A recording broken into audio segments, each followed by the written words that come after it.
Life's trails are filled with surprises. The more interesting and memorable ones offer twists and turns to negotiate, and steep summits to climb. Sometimes after you think you've found your footing at last. Do you want to hike in the rain? Is that what you're thinking? Boy, thank you again. Yes, sir. But it's the most challenging of life's trails that play forever in your mind. The ones that both frustrate and enliven your journey in undreamed of ways. Just ask Trevor Thomas. Yeah, 2004 was a good year for me. Got out of law school. I was going to go into the JAG Corps with the Navy. The only thing I had to do was take a physical, which included an eye test. The news was shocking and came out of nowhere. She said, glasses are not going to help you. I can't help you. I would recommend highly that you go see a specialist. He said it could be central serous choroid retinopathy. He said, but not at like anything I'd ever seen. 25% of my eyesight, 1 week, gone, just like that. And soon probably gone entirely, with no cure. I never met a blind person. I certainly didn't ever envision myself being blind, and God knows I didn't know how to exist as a blind person. First 2-3 years, as he was realizing that blindness had occurred, we didn't know what to expect at all, and I'm not sure he knew what to expect, but it was pretty harrowing. I did not want to leave my house. You know, I was at the point where I didn't even know how I was going to get to the mailbox without getting hurt. You know, in my eyes, you know, life was over. So then you got to figure out, am I going to curl up and die, or am I going to just, okay, what am I going to do? One friend called and said, you are going out, and we're going to go see a blind guy speak. The same problems that I had and I was going through, he'd already gone through. So I instantly could identify with him. Turned out to be a very, very monumental point in my life. Well, he climbed Everest. If this guy can climb Everest and he's blind, why can't I do whatever it is that I want to do in life? It was like a catharsis. It really was. He realized at that moment that he could be a blind person that could do something other than sit on the sofa and do nothing. With the help of an Orient and mobility instructor, Trevor took those critical first steps. The first time was terrifying. She would make me go up and down the streets all around in the neighborhood. You push that comfort zone a little bit, then you push it again, and then again and again. I've done so many miles hiking. I know by the speed that I'm walking and time basically tell me how far I've gone. And how far I've gone will get me to markers and will let me know where I need to turn to go different places. Down the street, up the hill, turn right, then turn left, then walk down that street, and the minute we hit the Greenway, it was freedom. The Charlotte Greenway was Trevor's ticket to a future he couldn't have imagined at that time. There's not a day that I don't go out and hit the Greenway for either training, enjoyment, or for transportation. Trevor's home away from home often meant 20 to 25 miles a day of disciplined effort. He had to find something that worked for him, and the hiking is what was the answer. But not just any hike. Trevor decided to take on the big one, the Appalachian Trail, end to end, all 2,175 miles of it, from Georgia to Maine, through 14 states.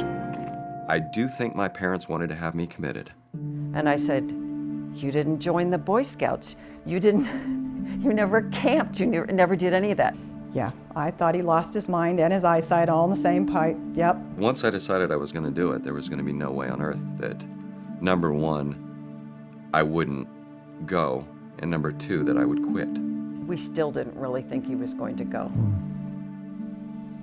A through hike of the entire trail typically takes 5 to 7 months. It's best to start in Georgia in the spring and walk north to Maine, following the warm weather up the spine of the Appalachians. When it became real that I was going to go, my sister was the only one who would take me. And I watched him as he went, and I thought, okay, Trev, this is your one and only chance to show that you can do this. part of me was like, you know what? As much gumption as he had, yeah, he could do it. But then the other part of me was thinking, oh my gosh, you know, if I just sent him off in the sunset to come home in a pine box. D-Day was April 6, 2008, and the way Trevor figured it, it would work to ask other hikers if they would trust having a blind guy tag after them. The first 24 groups of people that I asked, absolutely not. Most people did not want to be responsible for getting the blind guy killed. Finally, a hiker named Kevin took up his challenge, and they were off, much like you see Trevor here following his friend Dave. But like any new venture, there were some learning experiences. The AT is a very rugged trail. It was nowhere close to the Greenway, which is where I got all my practice. We had to figure out a way for me not to get killed. We figured out that if he tapped on rocks, All right, rock steady or left. then I would know they were there. We got better and better and better. Oh, we have a little blowdown, but it's notched out. I got quicker and quicker and quicker, and hence started falling less and less and less. All right, watch the rotors on eye level. It is not true that when you lose one of your senses, your other senses get better. All right, first step, They don't. go right, a little wobbly. You become more aware and you pay attention to your other senses more. My sense of touch, I'm a very tactile person now.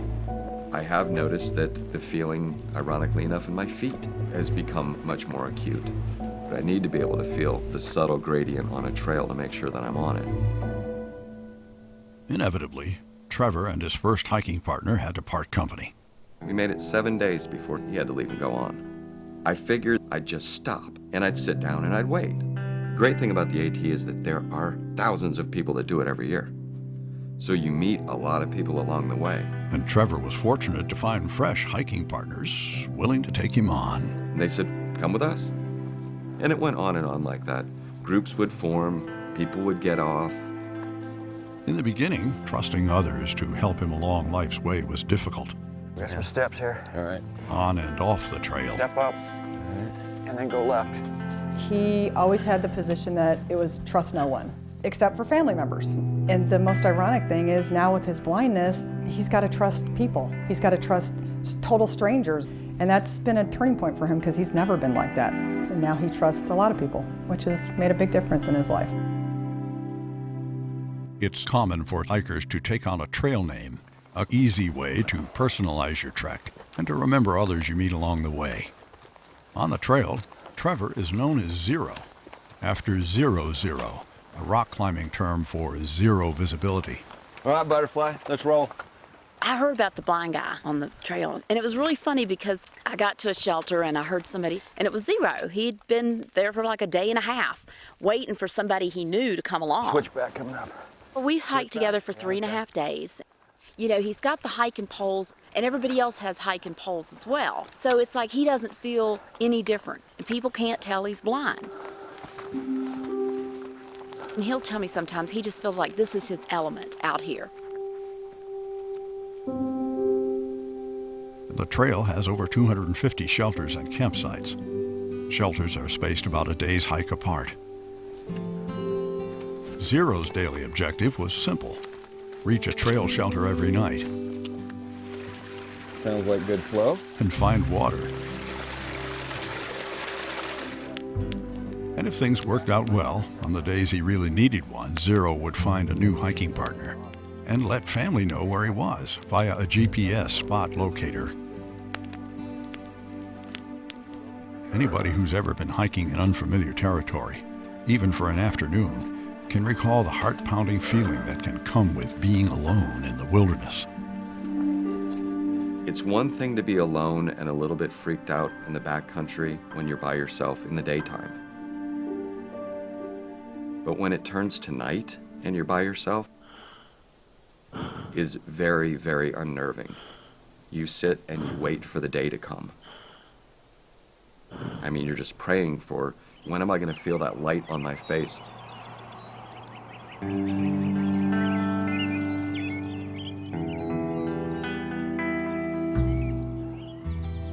coming down. Sun's feeling good. This is a shot that I need for my camera, with the dew on trees. Yeah? What about it? Oh, it's the sun shooting through. And all that dew that we had last night, So it's like sparkly? like a Christmas tree. Nice. This is a story of a man transformed. Was learned to step out of self and in turn inspire others. The amazing thing is that I was doing the AT for myself. Wow, it's so nice to meet you. Oh, good to meet you guys. Just the vast number of people that came up to me and said, what you're doing is amazing. And they're like, no, you inspire me. My name's Zero. Oh, you're the blind guy. Yeah, that's me. I've heard of you. Oh, thanks. So, I'm really impressed. Knowing that by me walking was inspiring people to do things was just really cool. And I was like, wow, maybe I can make a difference doing this. And he kept going and going and going, and I thought, I'll be darned, my brother's gonna do this. I can't believe it. There's hiking, and then there's the grueling 100-mile wilderness from Munson, Maine to Mount Katahdin, the last leg of the Appalachian Trail. And they even have this gigantic sign before you enter that says, if you do not have at least 10 days of food on you, don't enter, because there is no out. And then there was Kyle, the remnants of a late-season hurricane that brought enough weather misery to nearly get the best of him. I'd almost drowned myself. I was freezing, and I was in a shelter, and I was alone. The only thing that saved me was I heard people. They hiked pretty much all night so they could catch up with me and make sure that I was able to complete my trek. But they had not yet reached their ultimate goal, Mount Katahdin, because the National Park Service had closed the trail, sidelining hikers for a week. When the weather finally broke, Zero headed out toward his goal and had plenty of company. There were more hikers on that day, October 8th, that stood on top of that mountain than has ever stood on top of the mountain, ever. All these people are making as much noise as they possibly can because they're excited, and number two, because they know I'm listening so I can get up the rest of the hill. Just being able to share that with so many people that you shared so much with, it was utterly surreal. 6 months, 2 days, and over 2,000 miles, Zero had beat the odds. His own. I'm not encouraging everybody who's losing their sight to run out and do the Appalachian Trail. That was something that I chose to do for myself.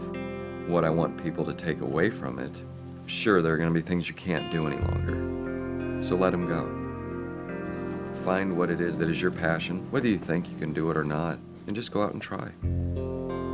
Everybody has their own summit. Hey, Dave? Say something else. People take photographs. Well, I have those, Say something again. but they don't do me any good.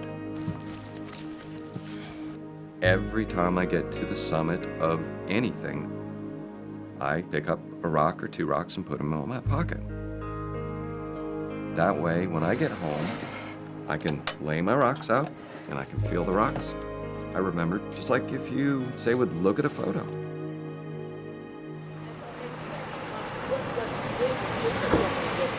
I just navigated 2,175 miles. I'm out there doing things that 99% of the population wouldn't even consider doing. What to most people would seem to be the mundane is a great deal of challenge for me. Being alone and going to the grocery store. I'm Trevor. I'm Carol. Good to meet you. Good to meet you too. I need to do a little shopping. Oh, no worries. I can't see the boxes. And it's a good one? I can't see the cans. Looks good. Great. It's a reality check.